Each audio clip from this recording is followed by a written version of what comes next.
Borobudur bukan candi Buddha. Terdapat beberapa teori yang berusaha mengupas misteri tentang candi Borobudur.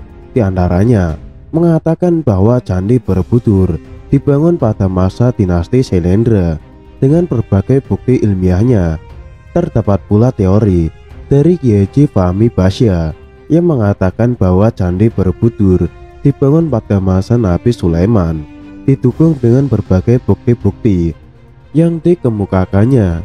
Kedua teori tersebut tentu masih harus dibuktikan, seperti yang kita ketahui bahwa selama berabad-abad candi Borobudur terkubur di bawah lapisan tanah dan debu vulkanik yang kemudian ditumbuhi pohon dan semak belukar hingga menyerupai bukit. Candi Borobudur kembali ditemukan pada tahun 1814 ketika Indonesia tengah dijajah Inggris. Penemu candi tersebut adalah Sir Thomas Stamford Raffles. Ketika mengunjungi Semarang, dia mendapat laporan temuan batu-batu berukir di bukit sekitar desa Bumi Segoro, Karesidenan Magelang. Raffles kemudian mengutus asistennya Cornelis untuk melakukan penelitian. Cornelis akhirnya melakukan penelitian. Pada 1814, Raffles kemudian menamakan bangunan megah ini dengan nama Borobudur, berasal dari kata bore dan budur dalam tata bahasa Inggris untuk menyebut desa terdekat dengan candi itu, yaitu desa Bore atau Boro. Dan budur bahasa Jawa diartikan purba, arti budur atau bidur bahasa Jawa juga berarti bisul. Walaupun pada faktanya tidak terdapat desa dengan nama Bore di sekitar candi, jika kita menelusuri di internet tentang kapan candi Borobudur dibangun, maka kita akan menemukan jawaban bahwa candi Borobudur dibangun pada tahun 750 Masehi. Johannes Gilbertus Casparis, seorang filolog Belanda, menulis dalam disertasinya pada tahun 1954 memperkirakan pembangunannya sekitar tahun 824 Masehi. Namun ini hanyalah sebuah perkiraan, bukan hasil kesimpulan berdasar penelitian ilmiah akademis. Kitab-kitab yang dikatakan mendasari desain rancang bangunan ini adalah Silpa Sastra dan Vastu Sastra dari Indra. Namun faktanya, semua kitab-kitab itu baru ada pada abad 5 Masehi dan bangunan megah ini telah ada sebelumnya. Jika kita melihat dari peninggalan prasasti-prasasti yang ada, agama Buddha pertama kali masuk ke Nusantara Indonesia sekitar pada abad ke-5 Masehi, karena Nusantara pada abad 4 sampai 7 Masehi tidak tercatat dalam misionaris India yang datang ke Nusantara.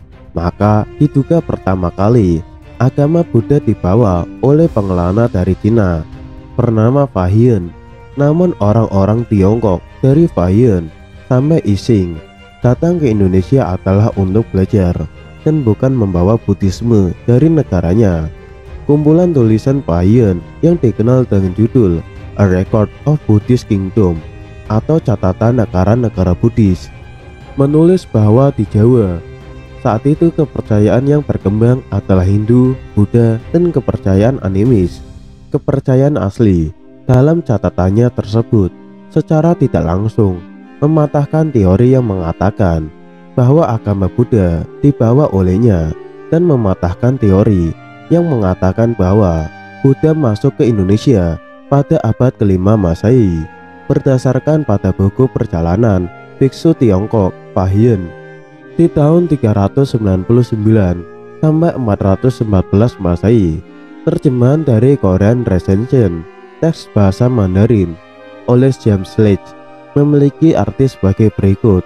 Dengan pergi menumpang kapal dagang besar Fahian, tiba dan berada tinggal di sini selama 2 tahun. Ia menulis salinan buku-buku suci. Ia juga melihat dari jarak 10 langkah terlihat patung dengan corak emasnya ditampilkan dengan jelas dan cerah arsa kayu lapis emas. Di antara orang-orang yang telah datang ke sini mengatakan bahwa 1000 pelajar telah mengambil sumpah wisuda di sini. Semuanya meninggalkan bayangan Equinix di Muratakus, bukan di Sri Lanka atau Palembang. Mengikuti Sungai Ponai adalah Sungai Panai Kampar, di tempat di mana para pelajar pernah tinggal di situ dan melakukan gerakan berjalan berputar mengelilingi tobe atau stupa. Juga empat guru duduk di empat sudut. Di tempat ini menara telah didirikan situs Muratakus. Dari sini terus pergi ke timur hampir 50 yojana. Kami tiba di kerajaan Tamralipti. Yang dimaksud Pahian itu adalah Langkapuri, Sijangkang, Tatangka, Kota Angka. Ini di mulut laut ada 24 sangaramas di sini. Semuanya memiliki imam tetap dan hukum dhamma dihormati. Ini area barat situs Bukit Katangka. Sekarang pergi ke barat 300 langkah menemukan tempat tinggal di antara bebatuan bernama Gua Pipala, di mana para pelajar secara teratur duduk bermeditasi. Di sebelah barat jalan kami menemukan Taman Bambu Karanda, di mana sanggarama lama masih ada. Lokasi yang dimaksud Wahyan adalah di Swarna Dwipa yang juga dikunjungi Ising, tepatnya di area kota suci yang landmarknya Gua Rantakus. Gua Pipala adalah lubang koliang atau lubang hitam disebut masyarakat setempat, dan Taman Bambu Karanda adalah koto bambu kuning atau koto Sogyo. Sanggarama lama ini adalah perguruan dewa-dewi Nanlanda, masyarakat menyebutnya, sedangkan buku terjemahan bahasa Inggris dari catatan perjalanan Xuanzang dan Hungsang oleh Samuel Bell tahun 1884 memiliki arti sebagai berikut. Di sebelah timur ada Sangharama, dan di tengah-tengah hutan Amra adalah tembok fondasi tua. Ini adalah tempat Bodhisatwa Asa Asga menyusun sastra yang disebut Hin yang Sin Kiau. Fondasi tua adalah sisa reruntuhan Universitas Dharmapala arah timur situs. Sebelah barat daya kota 8 atau 9 Li adalah sebuah batu yang berdiam di Naga Tathagata, meninggalkan bayangannya di sini.